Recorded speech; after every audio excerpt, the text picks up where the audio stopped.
let's talk about what is potentially Terrence Howard's most controversial claim. 1 times 1 equals 2. Of course, we know based on a lifetime of experience and education that this isn't true. But what do we mean when we say 1 or times or equals for that matter? You see, when we talk about numbers in the abstract, we don't bother with units. Centimeters, ounces, apples. We just say 1, 2, etc.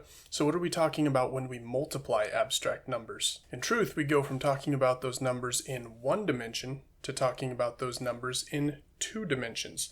1 in 1 dimension times 1 in another dimension equals 1 in 2 dimensions, or 1 square. And you might say, well, I can just count 2 discrete instances of line with a length of 1 along a single dimension.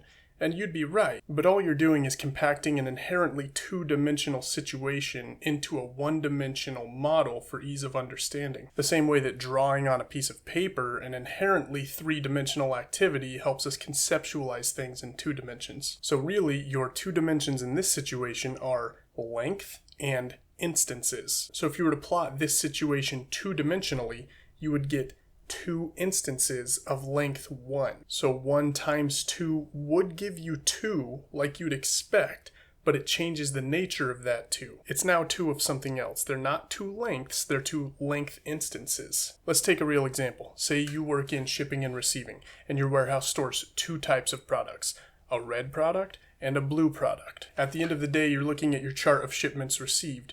You've received 3 shipments, each containing 5 red products, and you've received 1 shipment containing 1 blue product. How many red products do you have? 3 times 5 equals 15. 15 red products. How many blue products do you have? 1 times 1 equals 1. You have 1 blue product. And all you're concerned with is the number of products, right? No. You're concerned with the number of products in your warehouse. 1 shipment times 1 blue product doesn't equal 1 blue product.